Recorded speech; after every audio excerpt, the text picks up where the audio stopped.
వర్ధిల్లాలే కార్మిక కర్షక ఐక్యత, రద్దు చేయాలి లేబర్ కోడ్లని, ఉపసంహరించుకోవాలి విద్యుత్ సవరణ బిల్లుని, ఉపసంహరించుకోవాలి విద్యుత్ సవరణ బిల్లుని,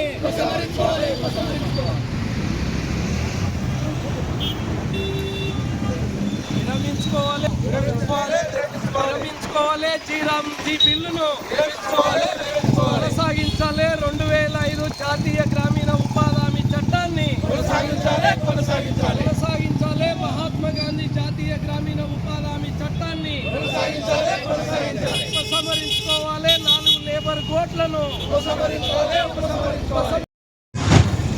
కార్మిక కర్షక రైతు కూలీ సంఘాల యొక్క పిలుపు మేరకు కేంద్ర ప్రభుత్వం నరేంద్ర మోడీ అనుసరిస్తున్నటువంటి విధానాలకు వ్యతిరేకంగా వాళ్ళ కార్మిక కోడ్లుగా లేబర్ కోడ్లను 39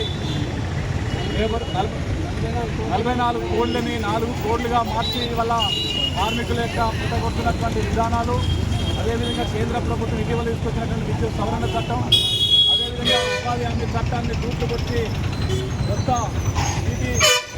రామ్జీ అనేటువంటి కొత్త చట్టాన్ని తీసుకొచ్చినటువంటి అంశాలను వ్యతిరేకిస్తూ నిరసనగా యాదాద్రి భువనగిరి జిల్లా కేంద్రంలోని నెట్టివర్రామ్ కూడలి వద్ద నిరసన కార్యక్రమం సిఐటియు రైతు వ్యవసాయ కార్మిక సంఘాల ఆధ్వర్యంలో ఈ నిరసన కార్యక్రమం చేపట్టడం జరుగుతూ ఉంది.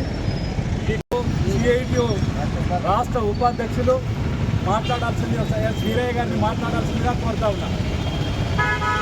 మిత్రులారా, కేంద్రంలో బీజేపీ సర్కారు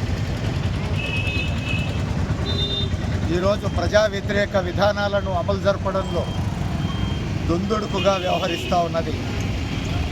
అత్యంత ప్రమాదకరమైనటువంటి నిర్ణయాలను వేగంగా చేస్తున్నది.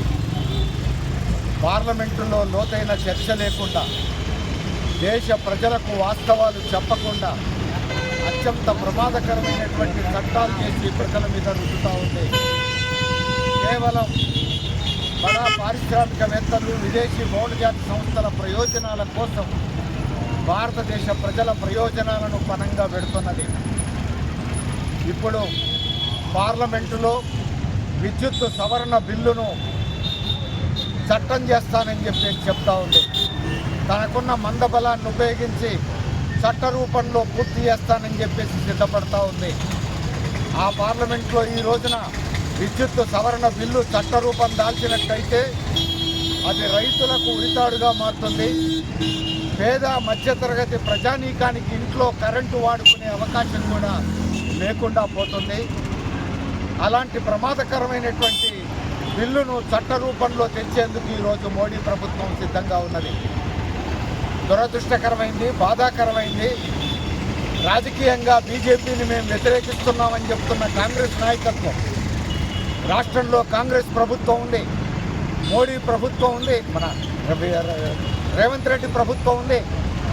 కానీ రేవంత్ రెడ్డి ప్రభుత్వం విద్యుత్ సవరణ బిల్లును వ్యతిరేకించకపోగా ఈ రాష్ట్రంలో రైతుల కోసం, సబ్సిడీ విద్యుత్తును అందుకునేటువంటి పేదల కోసం సపరేట్గా ఒక డిస్ట్రిబ్యూషన్ కంపెనీని ప్రారంభిస్తాను అంటున్నది.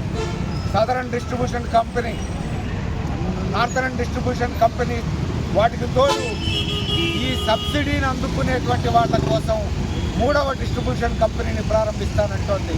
అంటే ఈ సబ్సిడీ పొందుతున్నటువంటి పేద ప్రజానీకం, రైతులను క్రమంగా ఈ సబ్సిడీని ఎగ్గొట్టడానికి, లాసులో ఉందని చెప్పేసి ఆ డిస్ట్రిబ్యూషన్ కంపెనీని మూసేయడానికి వీలుగా రేవంత్ రెడ్డి ప్రభుత్వం కూడా ఏర్పాట్లు చేస్తున్నది.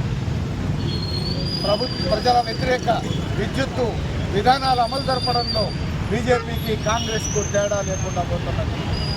అంతేకాదు, మోడీ ప్రభుత్వం శాంతి పేరుతో ఒక చట్టం చేసింది. అది శాంతి పేరుతో చేసినటువంటి అశాంతి చట్టం, ప్రజల జీవితాల్లో అశాంతిని నెలకొల్పేటువంటి చట్టం. అది అణు విద్యుత్తు ఉత్పత్తి చేసేటువంటి సంస్థల కోసం చేసినటువంటి చట్టం. అది కూడా విదేశీ బహుళజాతి సంస్థలు, అంబానీలు, అదానీల కోసం చేసినటువంటి చట్టం. లాభాలు తట్టుకునేది బడా పారిశ్రామికవేత్తలు, విదేశీ సంస్థలు, నష్టాలు భరించేది ప్రమాదాలకు బలయ్యేది భారతీయ ప్రజానీకం. అందుకే దీన్ని కూడా ఈ 3 సంఘాలు వ్యతిరేకిస్తున్నాయి.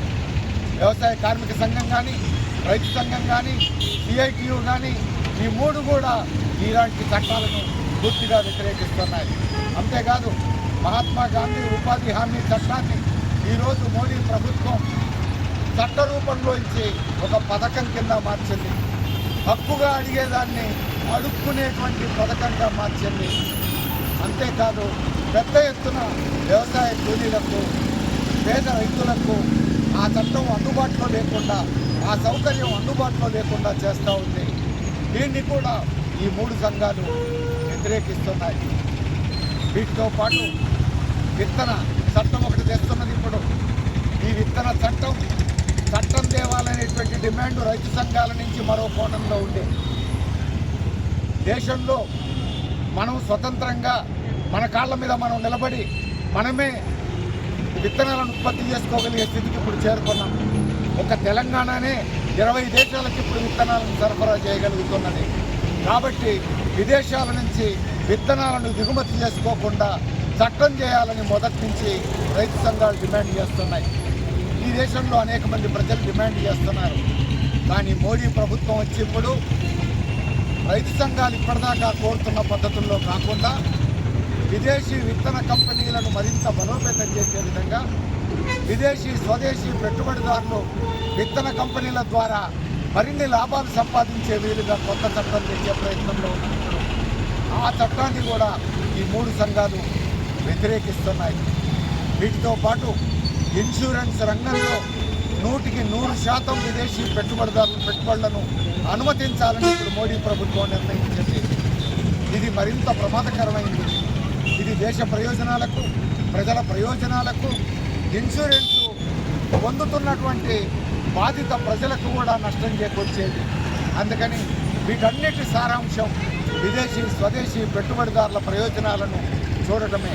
మోడీ ప్రభుత్వం ఇప్పుడు మతం పేరుతో అధికారంలోకి వచ్చి, రాముడి పేరుతో అధికారంలోకి వచ్చి మతాన్ని రాజకీయాల కోసం వాడుకుంటూ ప్రజానీకాన్ని మోసగించి ఇప్పుడు తనకు వచ్చినటువంటి అధికారాన్ని పెద్ద పెద్ద పెట్టుబడిదారులు, విదేశీ బహుళజాతి సంస్థలకు లాభాలు సంపాదించి పెట్టేందుకు వాడుతున్నది.